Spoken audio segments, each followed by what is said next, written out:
del Nuevo Testamento o de la Biblia incluso, muchos dirían que Juan 3:16 es el texto el que más brilla, aunque sabemos nosotros que toda la Biblia es la palabra de Dios, toda la Escritura. Sin embargo, debemos reconocer también que hay textos especiales que Dios habla de una forma mucho más potente sobre nosotros y que contiene la esencia del Evangelio. No sabemos exactamente dónde termina el diálogo que tiene Jesús, que está teniendo Jesús aquí con Nicodemo. No sabemos en qué momento corta Juan. Sin embargo, en el capítulo 3, en el versículo 16, nos habla, específicamente el Señor Jesucristo habla del gran amor que Dios tiene por su pueblo. Sin embargo, nosotros a veces sufrimos mucho en esta vida porque parece que no comprendemos la magnitud y lo que significa este amor que Dios tiene para con su pueblo. Este texto generalmente ha sido usado por los que nosotros conocemos como arminianos para enseñar en la hora del evangelismo que Dios ama a todas las personas, sin excepción alguna, y que Cristo murió por cada una de ellas. Lo que cada persona debe hacer para ser salva es apenas creer. Dios, en este caso, desea que todos los hombres sean salvos, según esta interpretación. La salvación está al alcance de todo ser humano para creer. Dios ama a todos y cada persona en particular en el mismo grado e intensidad. Dios ama a todas las personas por igual. Pero esta interpretación me parece que nos presentan o se presentan algunas objeciones que nosotros iremos a considerar a medida que nosotros avanzamos en la exposición de hoy. Bueno, el texto lo vamos a dividir en 3 puntos, bastante sencillos. Primero, vamos a hablar un poco sobre el amor de Dios, porque dice Juan, porque de tal manera amó Dios al mundo. Luego veremos el objeto del amor de Dios. ¿A quién ama Dios? Dice el texto, al mundo. ¿Quién es el mundo aquí? Y en tercer lugar, veremos el resultado final del amor de Dios, que el hombre crea y que pueda ser salvo, que pueda obtener la vida eterna. El amor de Dios. El amor de Dios es un atributo de Dios. Es una de sus perfecciones, un atributo que se conoce como comunicable o un atributo moral. Pero el amor de Dios, los que han estudiado aquí teología sistemática, tal vez podrán recordar que el amor de Dios hace parte del atributo de la bondad de Dios. Cuando nosotros estudiamos la bondad de Dios, encontraremos que la bondad de Dios tiene 3 frutos, tiene 3 virtudes. La bondad de Dios, que es el sumo bien que Dios tiene. Dios es amor, Dios demuestra amor, Dios derrama gracia y Dios derrama misericordia. Amor, gracia y misericordia hacen parte de la bondad de Dios. Este amor de Dios, ¿cómo se podría entender el amor de Dios? Porque no es fácil definirlo, ¿verdad? Si a nosotros nos preguntaran, ¿usted me puede definir qué es el amor de Dios? No es fácil definirlo, pero algunos los han definido como es un parte del atributo de la bondad de Dios o la perfección de Dios por la cual Dios, Él se da. Miren qué interesante esta definición. El amor de Dios sería la perfección de Dios por la cual Él se da a sí mismo y se comunica a sí mismo para con otras personas.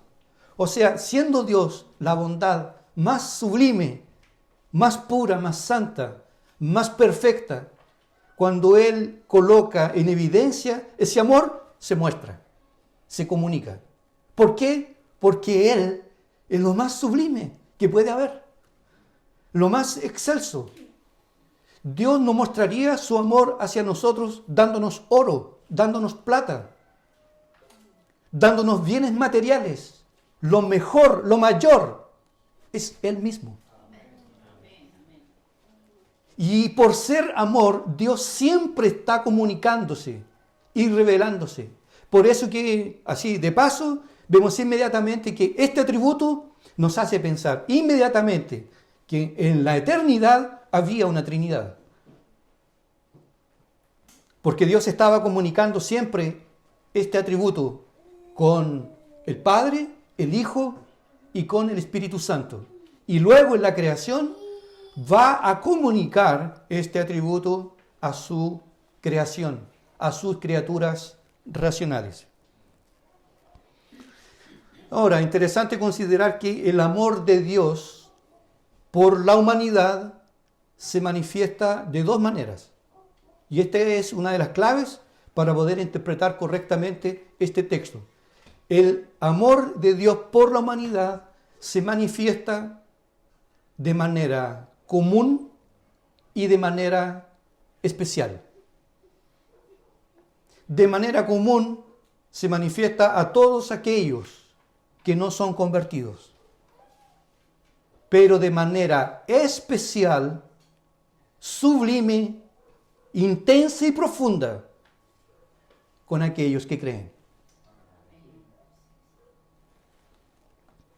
La Biblia, a veces algunos cristianos han perdido el equilibrio pensando de que Dios, lo que en la verdad hace, Dios ama a los suyos, a sus escogidos, a sus hijos, pero Dios odia al impío. Y de hecho hay textos que lo dicen, que Dios los odia, pero también Dios manifiesta sobre el impío una especie de amor. Por ejemplo, la Biblia dice que Dios hace salir su sol sobre malos y buenos. El sol solamente no nace o no solamente en la casa o en la vida del justo, sobre todos. Dios hace llover sobre justos e injustos. Dios podría retener la lluvia del idólatra que le pide a la madre tierra que le mande lluvia. Dios podría detener esa lluvia, pero Dios tiene compasión y misericordia y Dios manda la lluvia sobre toda la faz de la tierra. La Biblia dice, por ejemplo, que Jesús amó al joven rico. En el Evangelio según Marcos capítulo 10, cuando él vino, Jesús dice que cuando le dijo que vendiera todos sus bienes y él rechazó, la Biblia dice, Jesús lo miró y lo amó. En el sentido de que Jesús tuvo tristeza. En el sentido de que Jesús tuvo tristeza por el estado en el que se encontraba aquel joven. Que la verdad era que en su corazón prevalecía el amor por el dinero. El materialismo tan potente que se manifiesta en el corazón de un hombre no regenerado. Incluso si nosotros leemos la Biblia, descubriremos que los impíos muchas veces tienen un mejor pasar que los propios hijos de Dios. A veces ellos han sido dotados de dones mucho más excelsos que lo que nosotros podemos encontrar dentro del pueblo cristiano. Las mejores voces en el mundo, ¿dónde están? Están fuera de la iglesia. ¿Y eso de dónde vino? Esos hombres con tremendas voces, mujeres con tremendas voces, eso es una parte de la manifestación del amor de Dios sobre la humanidad. Los no creyentes a veces tienen incluso familias estables, muchas veces tienen dinero, tienen salud, como dice la palabra, su vigor está entero, tienen pan, tienen aceite y tienen vino, en el lenguaje de las Escrituras. No tienen congojas y son gente a veces incluso hasta grosera, blasfema, pero tienen todas esas bondades. No pasan por trabajos como los demás mortales, como lo enseña Asaf en el Salmo 73. Logran con creces los antojos del corazón. Dios no retira completamente su amor del pecador que no le obedece, porque la verdad es que Dios reconoce que todo pecador, hasta el más vil de los pecadores, es un portador de la imagen de Dios. Entonces el amor de Dios se manifiesta sobre el hombre impío de una forma común. Aunque la Biblia también, porque al mismo tiempo que dice que cuida, al mismo tiempo la Biblia dice que Dios amó a Jacob, pero aborreció a Esaú. El apóstol Pablo llama a los incrédulos los hijos de ira. El salmista dice: aborreces a todos los que hacen iniquidad. En las parábolas de nuestro Señor se les niega a conocer los misterios del reino. Por eso que Jesús les hablaba por parábola. Y cuando los discípulos después le dijeron: Señor, ¿por qué hablas en parábolas? Y Jesús dijo: porque a vosotros es dado conocer el misterio del reino de los cielos, pero a ellos no. Por eso les hablo por parábolas. La palabra también dice que es abominación a Jehová los perversos de corazón. De tal forma que el amor de Dios por los perdidos es un amor común, diferente del amor que Dios tiene por aquellos que han sido regenerados, que han sido transformados. Vamos a hablar un poquito ahora sobre esta otra manifestación del amor de Dios. El amor especial de Dios para con su pueblo, que creo yo que es de este amor que nos está hablando Juan 3:16. Cuando Juan 3:16 dice: porque de tal manera amó Dios al mundo, esa palabra mundo debe ser entendida como una referencia a los escogidos, a los hijos de Dios, porque solo ellos van a creer, porque a ellos les fue dado el Hijo de Dios, porque ellos podrán creer y finalmente ellos serán salvos. Ahora, el amor de Dios sobre su pueblo se manifiesta de dos maneras muy claras. Como lo dije anteriormente, el amor trae dos hijas de la mano: la gracia y la misericordia. La gracia es un favor dado de parte de Dios, pero que no es merecido. En este caso, Dios nos ha amado a nosotros de tal manera que nos dio nada más y nada menos que lo mejor que Dios tiene, a su Hijo Jesús. Es una mentira cuando a veces se publican por ahí: lo mejor está por venir. Lo mejor de Dios para tu vida está por venir. Mentira. Lo mejor de Dios ya vino y se llama Jesús. No es marido, no es auto, no son sueños cumplidos. Es el Señor Jesucristo. Él nos ha dado a Cristo, su Hijo, porque Él nos ha amado, porque ha manifestado su gracia y su misericordia sobre nosotros. En nosotros no había nada que nos hiciera merecedores de semejante bien. Nada, nada. No había nada. Estábamos todos muertos en delitos y pecados. Éramos esclavos de Satanás. Vivíamos dándole las espaldas a Dios, con un comportamiento y un lenguaje, con decisiones tomadas aberrantes, porque no conocíamos a Dios. ¿Y cuál sería la causa por la cual Dios entonces reveló a su Hijo, nos dio a su Hijo? Por pura gracia, por pura misericordia. ¿Cuál es la diferencia entre gracia y misericordia? La gracia es un don dado, un regalo dado a quien no lo merece. La misericordia es esta tierna manifestación de Dios por la cual Él siente compasión y misericordia por la miseria humana. Y sobre los que han creído se ha manifestado la gracia y la misericordia. La gracia es lo que nos capacita a creer. La gracia es lo que nos habilita a poder agarrarnos de las promesas de Dios. Y la misericordia es un don de Dios por la cual el Señor manifiesta compasión por nosotros. ¿En qué consiste el amor especial de Dios? En manifestar sobre nosotros su gracia y misericordia al darnos al Señor Jesucristo, lo mejor.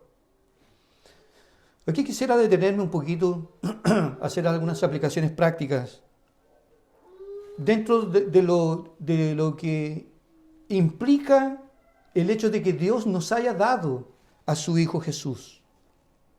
Si tan solo, amados hermanos, nosotros pudiéramos entender con una mente espiritual esta verdad, todas nuestras miserias nos dejarían al instante. Si comprendiéramos el gran amor que Dios tiene por nosotros. Este amor, el amor de Dios, suple toda carencia afectiva que pueda atacarnos. Este amor de Dios nos sustenta en el día de la prueba. Porque usted en el día de la prueba puede ser tentado. Yo creo que Dios no me ama. Yo creo que Dios se olvidó de mí. Yo creo que Dios está enojado conmigo. Yo creo que Dios está dando vuelta la oscura pieza de mi vida antigua y está descubriendo pecados y está furioso y ahora me está castigando. Usted puede ser tentado a eso, pero si usted entiende el amor de Dios, todas esas miserias, todas serán disipadas, porque el amor de Dios nos trae consuelo y profunda paz. ¿Cuál es el padre que ama a su hijo y lo azota? ¿Por querer azotarlo? Sin causa, sin motivo. Puede ser que su padre, su familia, la sociedad le haya rechazado en algún momento. Incluso yo conozco a muchos cristianos que vinieron a este mundo y el que los generó, si te he visto no me acuerdo, vivieron sin padre. Muchos. Y a veces algunos dicen, yo llevo un dolor muy grande en mi alma. Yo nunca tuve papá. Yo nunca tuve el afecto, el cariño, el amor. Nunca tuve un padre ejemplar. Si tu padre, tu familia, la sociedad te ha rechazado y te ha desplazado hacia la brutal y cruel soledad, el amor de Dios será más que suficiente para que obtengas la verdadera felicidad. Y por eso dice la palabra, que aunque mi padre y mi madre me dejaren, el Señor jamás me dejará. Hoy puede que tú tengas el amor de un hombre, el amor de una mujer, pero este tampoco no se termina, este no se acaba en algún momento. Se puede acabar, se puede terminar. Los hijos crecen, se casan y se van. Y ahí quedan algunos. La salud está, pero en algún momento la salud puede fallar, pueden fallar las piernas. A usted se le pueden amputar las piernas, usted puede quedar ciego, usted puede tener un paro. Y ahí se acaba la vida. Seguiremos firmes y adelante, porque no dependemos de circunstancias, de personas, si son favorables o adversas. Dependemos de un Dios que no cambia jamás. Y este es una verdad potentísima. A veces, en conversaciones con algunos hermanos, el lamento a veces de...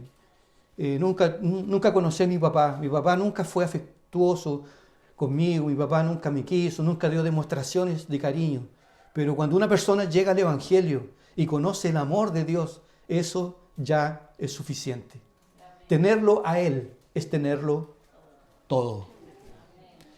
Y tú lo puedes tener todo, pero si no lo tienes a Él, no tienes nada. Pregúntele a Michael Jackson. Pregúntele a Elvis Presley. Podridos en fama y en dinero. Y murieron de una forma trágica. ¿Y cuántos otros? Uno de los componentes del grupo Bee Gees, Robin, en un momento dijo así: tengo tanta fama, tanto dinero, tantos millones, vivo en hoteles, pero con una profunda soledad en mi alma. Porque puede el hombre tenerlo todo, pero si no tiene a Cristo, no tiene nada. Y si lo tenemos a Él, en las palabras del apóstol Pablo, ya estamos completos. Ya lo tenemos todo. No hay necesidad de nada. En las palabras del apóstol Pablo lo podríamos expresar así. A veces nosotros somos como desconocidos, pero bien conocidos. Somos como moribundos, mas aquí vivimos. Parece que estamos muriendo, pero estamos vivos. Andamos como castigados, pero no estamos muertos. Como entristecidos, mas siempre gozosos. Como pobres, mas enriqueciendo a muchos. Como no teniendo nada, mas poseyéndolo todo. Mundo aquí en este texto es la iglesia del Señor, porque sobre ella Dios ha derramado su gracia, su misericordia. A ella Dios ha dado a su Hijo unigénito. Pero ¿por qué Juan llamaría a la iglesia aquí en este texto de mundo? ¿Por qué no dice Juan 3:16? Porque de tal manera amó Dios a su iglesia, que ha dado a su Hijo unigénito. ¿Por qué no dice el texto? Porque de tal manera Dios amó a los redimidos o a los que serán salvos. ¿Por qué les llama mundo? Haciendo que algunos interpreten que estas palabras signifiquen que Dios ama a todos por igual y en la misma intensidad. Sabiendo nosotros que el amor de Dios por su iglesia es especial, diferente del amor que Dios demuestra por aquellos que no son cristianos. Bueno, primero, para diferenciarnos, le llama mundo para diferenciarnos de los ángeles. También, como le estaba hablando a Nicodemo, para hacerle entender que la verdad Dios tiene hijos, no solamente del pueblo judío, como pensaba Nicodemo, sino en todo el mundo. El pueblo de Dios se constituye de judíos y gentiles regenerados, que han nacido de nuevo, no solo judíos.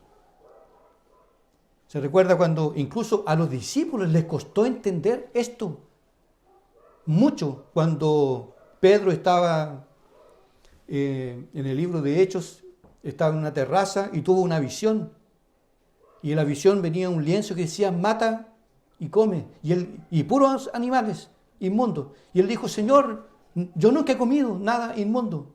No llames inmundo a lo que yo he purificado.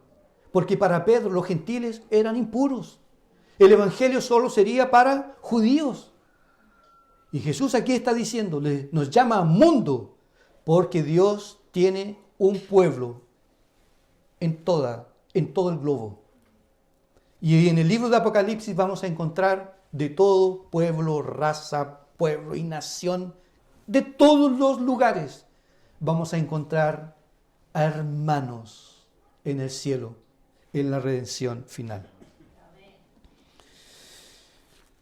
El apóstol Pedro dijo: mas vosotros sois linaje escogido, real sacerdocio, nación santa, pueblo adquirido por Dios. ¿Para qué? Para que anunciéis las virtudes de aquel que os llamó de las tinieblas a su luz admirable. Vosotros, que en otro tiempo no habíais alcanzado misericordia, pero ahora habéis alcanzado misericordia. Amados. Y sigue. Y el texto que leyó nuestro hermano Andrés, cuando dice, nosotros bien sabemos que Dios nos ama. Dios nos ha amado. Para terminar, el resultado del amor de Dios. Ya sabemos que el amor de Dios se divide en el amor común y el amor especial. En segundo lugar, el objeto del amor de Dios es su pueblo, su iglesia. Tercero, el resultado final del amor de Dios. El resultado son básicamente tres cosas. Para que el hombre pueda creer, para que el hombre, negativamente, el hombre no se pierda, sino que tenga vida eterna. ¿Para qué Dios nos envió a su Hijo? ¿Para que tengamos auto nuevo? Porque hay algunos que piensan que la bendición de Dios se expresa de esa forma, en materia. Para que nosotros seamos famosos, para que nosotros seamos reconocidos, para que nosotros tengamos un buen pasar en esta vida. El propósito de la venida de nuestro Señor es para que nosotros podamos creer en Él, que Él es el enviado de Dios, que Él es la solución para el problema que tiene el hombre, que se llama pecado. Que aunque nos lavemos con el mejor jabón, no podremos jamás lavar las manchas producidas por el pecado. Así como un hombre de piel oscura, por más que se lave, no va a cambiar su piel, se le va a transformar en una piel blanca, así también nuestra piel, de naturaleza espiritual, podríamos decirlo así, jamás podrá ser purificada con ritos, con obras. Tiene que ser por medio del Señor Jesucristo. La prueba del amor de Dios es para que nosotros creamos, para que no caigamos en la perdición y para que finalmente podamos obtener la vida eterna. Creer en Cristo es fundamental. Usted dice, pues, pero qué fácil, ¿no? Sencillamente creer y listo. Pero creer en la Biblia, esta expresión griega, pis o pistis, significa confiar. No significa, por ejemplo, creer, no, yo creo en Bernardo Higgins, que existió una vez, la fe histórica. No, yo creo que existió un hombre que se llamaba Arturo Prat. No, yo creo un hombre que se llamaba Jesús. Pero no tiene nada que ver con mi vida. Eso no es creer en la Biblia. Porque en la propia Biblia creer, ese tipo de fe la tienen hasta los demonios. Que dice Santiago que ellos creen y van un poco más allá de muchos que están en la iglesia. Tiembla. ¿Usted ha temblado, no? ¿A usted le ha bajado un profundo temor? ¿Un tremendo temor a Dios? ¿O esto es algo pasajero, común, rápido, superficial? Creer en la palabra, creer en el Señor Jesucristo es confiar en Él, es obedecer a su palabra. ¿Vosotros sois mis discípulos? Si hacéis lo que yo os mando. No lo hacen, no son. Puede ser pastor, predicador, diácono, lo que sea. No hace, no obedece, no es. Porque el discípulo obedece. Eso es creer en la Biblia. Creer es obedecer. Creer es someterse a la autoridad de nuestro Señor Jesucristo. Entonces, si el Maestro ha establecido en su palabra que los creyentes deben casarse con los creyentes, tienes que someterte. Tienes que someterte. Si el propio Señor dijo, instituyó iglesias locales, y en las iglesias locales puso pastores, ancianos, diáconos, tú tienes que obedecer. Es parte del discipulado. No es que a mí no me gusta, no es que esto. Amigo, donde tú vayas, tú tienes que someterte. Si tú te vas, yo quiero ser profesor, vas a tener jefe. Vas a tener jefe. En todas partes vas a tener jefe. Mucho más en el Evangelio. El jefe supremo, el Señor Jesucristo. Pero aquí en la iglesia, Dios también ha constituido líderes. No serán los mejores. Y no son perfectos, obviamente. Pero fuimos constituidos por Él. Entonces, creer no es vivir el Evangelio a mi manera, a mi pinta, como yo quiero. Esto no me gusta. Hacer del Evangelio una especie de un cóctel. Esto me gusta, pero a mí no me gusta el camarón, no me gusta el queso, no me gusta esto, no me gusta esto. Me gusta la música, me gusta el buen humor, me gustan las predicaciones cortas. Eso me gusta. Pero la oración, la doctrina, la palabra, no me gusta. Tú no puedes vivir el Evangelio a tu manera. Tienes que someterte y comerte todo el cordero de Dios. No solamente el pernil. Todo el cordero de Dios tenía que ser consumido en la Pascua. Creer es someterse y caminar con Cristo. Y aquel que le pertenece a Dios debe andar, dice Juan, como Él.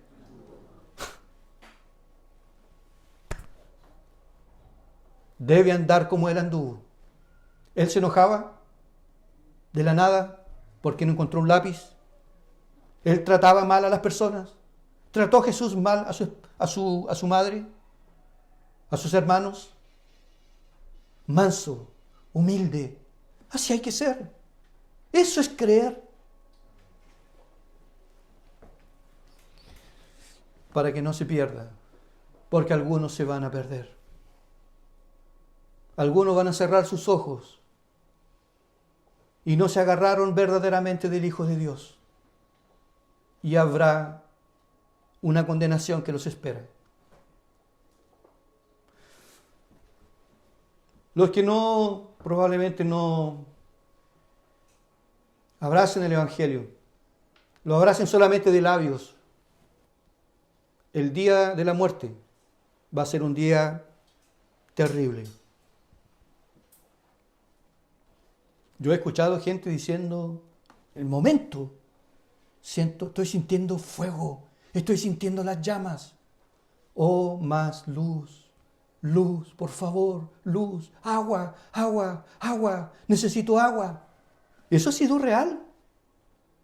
Muchos se van a perder, amigo. El infierno no es para meter miedo, no es un cuento, es algo real. Si tú no crees, no te sometes al Rey de Reyes y Señor de Señores, estarás condenado. Pero si tú crees y te entregas completamente y dejas todas tus armas, las dejas todas, tú serás salvo y tendrás la vida eterna. Quisiera solamente hacer 3 comentarios finales. Primero, en forma de pregunta, ¿usted cree verdaderamente en el Hijo de Dios? ¿Tú crees o crees igual que el mismo grado, igual que el borracho? Que el borracho está ahí. No, sí, mi Señor, Jesús. ¿Así también tú crees? Los que están dominados por las drogas, ellos también creen. ¿Crees tú verdaderamente que Jesús es el Hijo de Dios y estás dispuesto a obedecerle en todo? Yo conocí a Cristo cuando tenía 15 años. Usted no puede decir amén porque no estaba ahí. Pero lo conocí a los 15 años. Realmente fue lo mejor que me pudo haber pasado.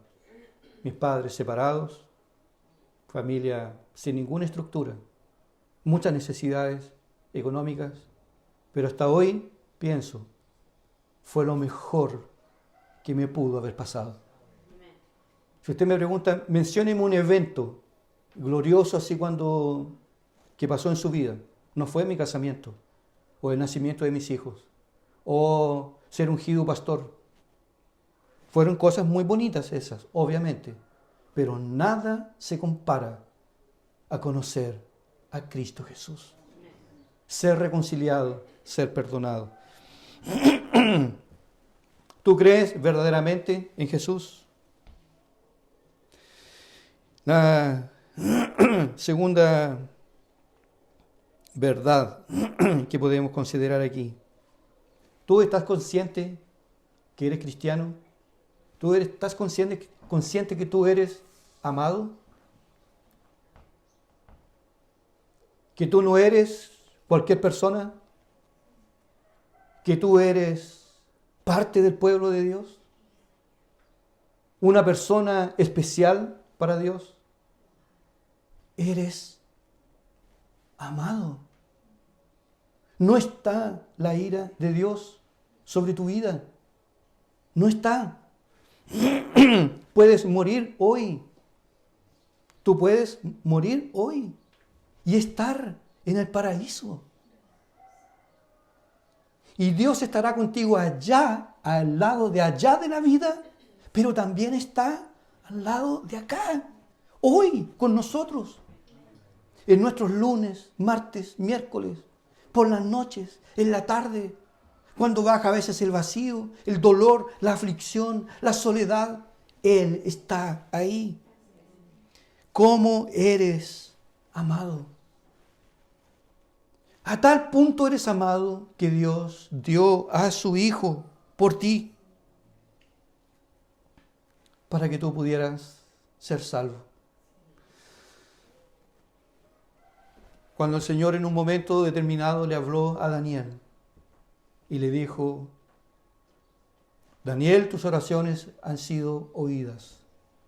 He venido para ayudarte porque tú eres muy amado. Tú eres muy amado. ¿Qué importa si los hombres no nos aman? ¿Qué importa si por causa de la verdad medio mundo nos da las espaldas? ¿Qué importa si los hombres nos juzgan mal?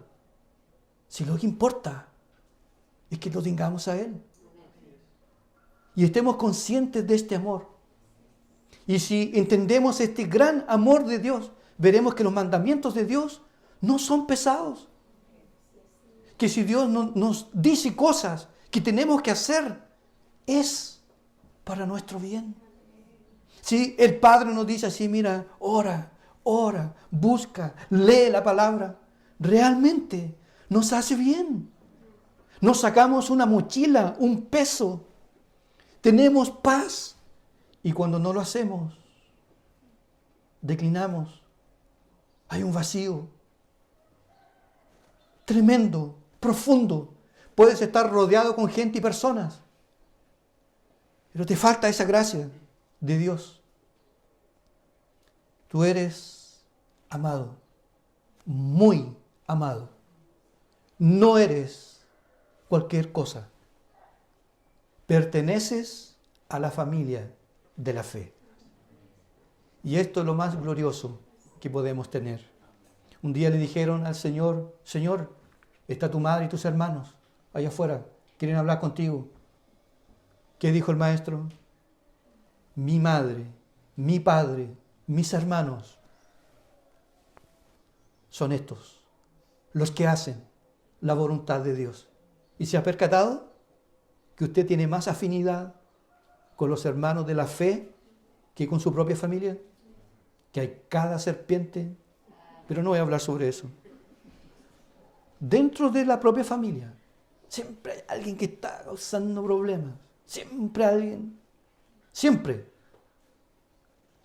En la familia de la fe es diferente. Y es por eso que el Señor siempre está recordándonos, amados, amémonos unos a otros. Porque hermanos, quien ama, ora por el otro. Quien ama, no habla mal. Quien ama no critica ácidamente. Quien ama tiene paciencia, tiene compasión y tiene misericordia. Termino de esta forma, porque de tal manera, tan grande es el amor de Dios, que nos ha dado a su Hijo unigénito.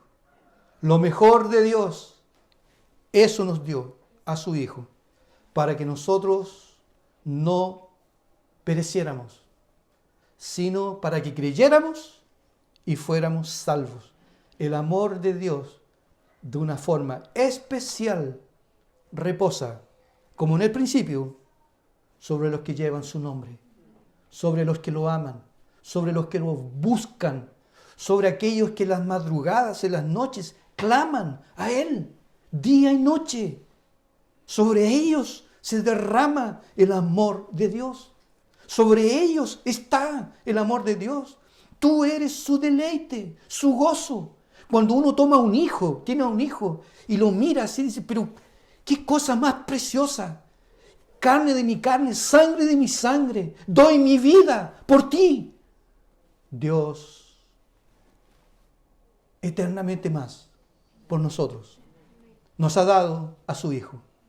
Y nos gozamos. Somos las personas, los cristianos. Puede entrar comunismo, socialismo. Puede venir ahí la Tercera Guerra Mundial. Está prometido el pan, el techo. La iglesia no muere nunca. Y cuando se acabe el mundo no va a ser por una tercera o cuarta, una bomba atómica. El mundo se acaba con la venida de nuestro Señor Jesucristo. Y Él dijo, y yo estaré con vosotros todos los días hasta el fin del mundo. La iglesia pasará por una gran tribulación. ¿Qué importa? ¿Qué importa si Él está con nosotros? Si Él está con nosotros. Por eso dijo Wesley, lo mejor de todo esto es que el Señor está con nosotros. No mendiguemos el amor de un hombre, de un familiar, que no quiere amarte. Conténtate en ser amado por el Padre. Amén. Gracias, Señor, por tu palabra,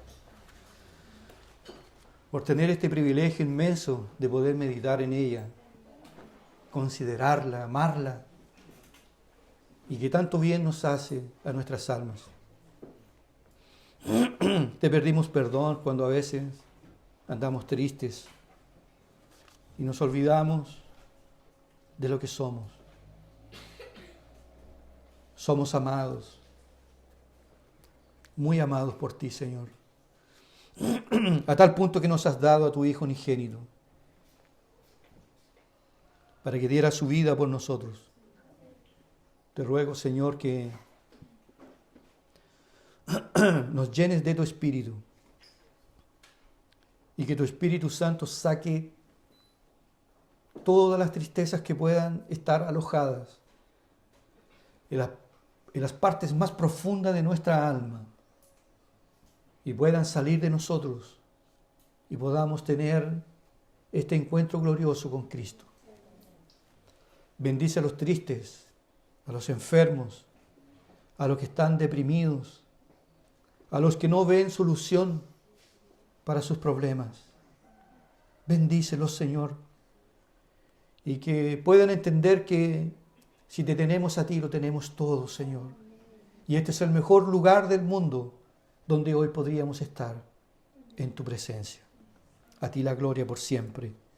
En el santo nombre de Jesús. Amén.